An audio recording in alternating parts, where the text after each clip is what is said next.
24장. 하나님께서 모세에게 말씀하셨다. 이스라엘 백성에게 등불에 쓸 깨끗한 올리브 기름을 가져오게 하여 등불이 계속 타오르게 하여라.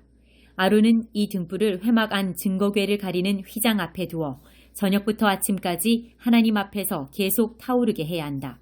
이것은 너희가 대대로 지켜야 할 영원한 규례다.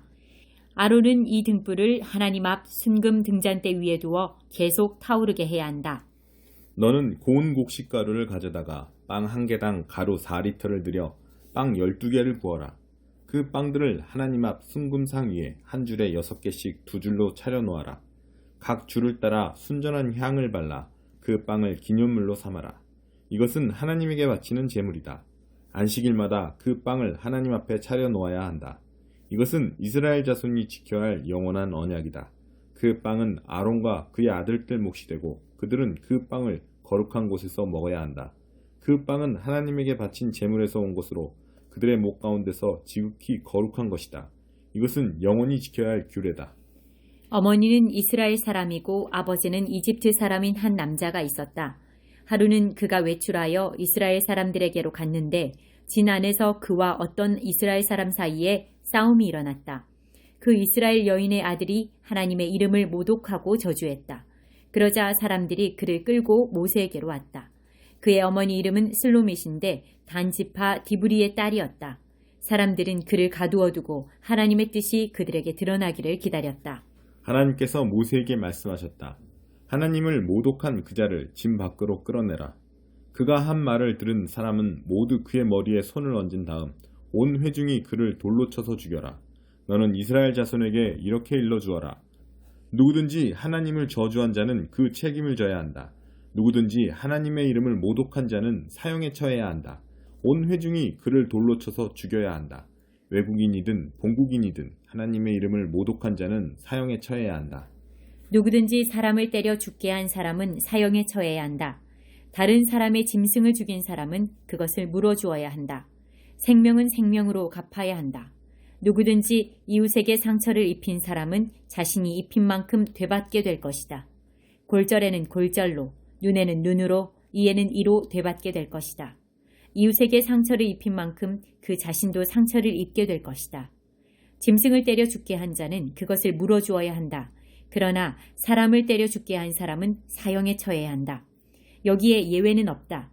외국인이나 본국인에게나 같은 법이 적용된다. 나는 하나님, 너희의 하나님이다. 모세가 이렇게 이스라엘 백성에게 말하자 그들은 하나님을 모독한 자를 진 밖으로 끌어내어 돌로 쳐서 죽였다. 이스라엘 백성은 하나님께서 모세에게 명령하신 대로 행했다. 25장. 하나님께서 시내산에서 모세에게 말씀하셨다. 너는 이스라엘 백성에게 전하여라. 그들에게 이렇게 일러주어라. 내가 너희에게 주는 땅에 들어가면 그 땅도 하나님 앞에서 안식하게 하여라. 너희는 6해 동안 밭에 씨를 뿌리고 포도밭을 가꾸고 수확물을 거두어들여라. 그러나 7째 해에는 그 땅이 하나님 앞에서 안식, 곧 온전하고 완전한 쉼을 얻게 해야 한다. 너희는 밭에 씨를 뿌려서도 안 되고 포도밭을 가꾸어서도 안 된다. 자생하는 것을 거두어들이지도 말고 돌보지 않은 포도나무의 열매를 수확하지도 마라. 그 땅은 한 해 동안 온전하고 완전한 쉼을 얻을 것이다. 안식년 동안 그 땅에서 자생하는 것은 너희가 먹어도 된다. 너희와 너희 남종과 여종과 너희 품꾼과 너희 땅에서 사는 외국인은 물론이고 너희의 가축과 그 땅의 들짐승도 그것을 먹을 수 있다. 그 땅에서 자생하는 것은 무엇이든 먹어도 된다. 안식년을 7번, 곧 7회를 7번 세어라. 안식년이 7번이면 49회가 된다. 7째 달 10일, 곧 속죄일에 순양의 뿔로 만든 나팔을 크게 울려라. 나팔 소리가 온 땅에 울려 퍼지게 하여라. 너희는 50년이 되는 해를 거룩한 해로 정하고 온 땅에 사는 모든 사람에게 자유를 선포하여라. 이 해는 너희를 위한 희년이니 각 사람은 자기 집안의 소유지로 돌아가서 자기 가족을 만날 것이다. 50년째 되는 해는 너희의 희년이다.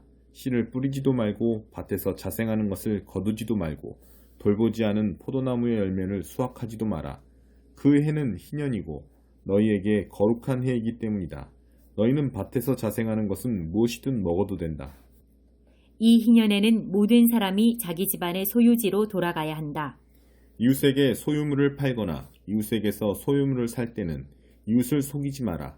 살 때는 희년에서 몇 해가 지났는지를 계산해서 가격을 정하고 팔 때는 다음 희년까지 몇 해가 남았는지를 계산해서 가격을 정해야 한다.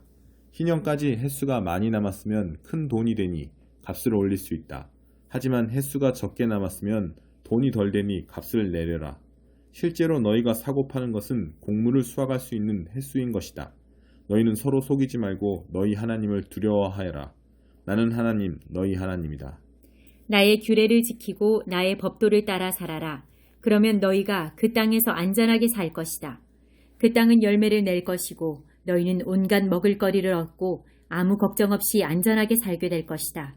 너희가 묻기를 일곱째 해에 심지도 않고 거두지도 않으면 무엇을 먹고 살라는 말입니까? 하겠지만 내가 보증하겠다. 내가 여섯째 해에 너희에게 복을 주어 세 해 동안 먹기에 충분한 소출이 그 땅에서 나게 할 것이다. 여덟째 해에 씨를 뿌리고 나서 아홉째 해가 되어 핵곡식을 거둘 때까지 너희는 묵은 곡식을 먹게 될 것이다. 땅을 영구히 팔지는 못한다. 땅은 나의 것이다. 너희는 다만 외국인이요 나의 소작인일 뿐이다. 너희는 너희가 소유한 땅을 누군가가 되살 수 있는 권리를 보장해야 한다. 내 형제 가운데 하나가 가난하게 되어 자기 땅의 일부를 팔아야 할 경우 그 친척 가운데 가장 가까운 사람이 나서서 자기 형제가 판 땅을 되사야 한다. 땅을 되사줄 친척이 없는 사람이라도 나중에 성공해서 그 땅을 되살 만큼 충분한 돈을 벌었으면 그 사람은 자신이 땅을 판 뒤로 사용된 땅의 가치를 계산해서 남은 값을 땅을 산 사람에게 지불하면 된다. 그렇게 해서 그는 자기 소유의 땅으로 돌아갈 수 있다. 그러나 되살 만큼 돈을 벌지 못했으면 그가 판 땅은 희년이 될 때까지 그 땅을 산 사람의 소유로 남는다. 희년이 되면 땅은 원래의 주인에게 돌아갈 것이다.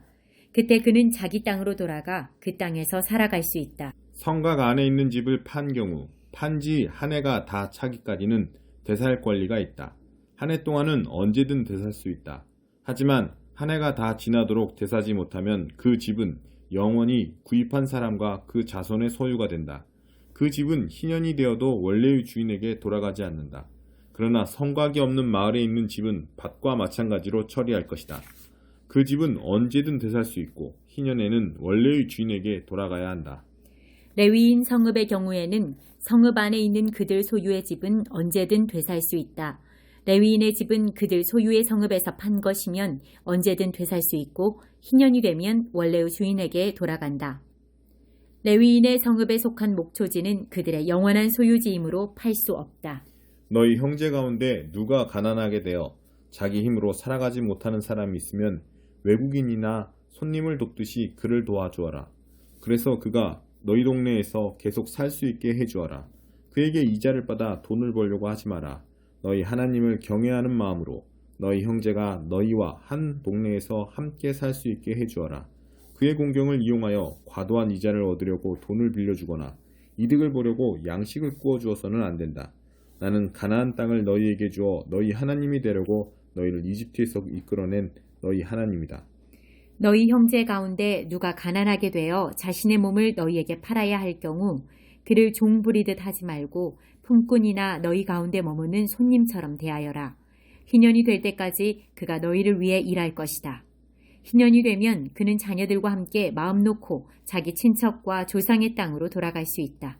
이스라엘 백성은 내가 이집트에서 이끌어낸 나의 종이니 절대 종으로 팔 수 없다. 너희는 그를 가혹하게 부리지 마라. 너희는 하나님을 두려워하여라. 너희가 소유할 수 있는 남종과 여종은 주변 나라에서 온 사람들이어야 한다. 주변 나라로부터 종을 사들이는 것은 괜찮다.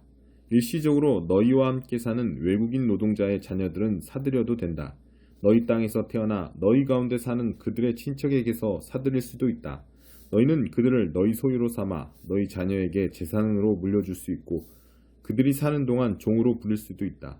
그러나 너희 형제 이스라엘 자손을 가혹하게 부려서는 안 된다. 너희와 함께 사는 외국인이나 거류민 가운데 부유해진 사람이 있어서 너희 형제 가운데 가난해진 한 사람이 너희와 함께 사는 외국인이나 그의 친척에게 자신의 몸을 판 경우 그는 자기 몸을 판 뒤라도 되살 권리가 있다. 그의 친족 가운데 하나가 그를 되살 수 있다. 그의 삼촌이나 사촌이나 그의 친척 가운데서 가까운 사람이 그를 되살 수 있다. 또는 그가 돈을 모아서 스스로 값을 치를 수도 있다. 그럴 경우 그와 그의 주인은 그가 몸을 판 해부터 희년이 되는 해까지의 횟수를 계산하고 그 횟수 동안 치러야 할 품꾼의 싹세 따라 되사는 값을 정해야 한다. 희년까지 횟수가 많이 남았으면 그는 자신을 판 가격의 상당액을 갚아야 한다. 그러나 희년까지 몇 해 남지 않았으면 그 남은 횟수에 따라 되사는 값을 계산해야 한다. 주인은 그를 해마다 고용한 사람처럼 대해야 한다. 주인이라도 그를 가혹하게 부리는 일이 없어야 한다. 그가 이 방법들 가운데 어느 것으로도 풀려나지 못한다 해도 희년이 되면 자유의 몸이 된다. 그는 물론이고 그의 자녀까지도 자유의 몸이 된다. 이는 이스라엘 백성이 나의 종, 곧 내가 이집트에서 이끌어낸 나의 종이기 때문이다. 나는 하나님, 너희 하나님이다.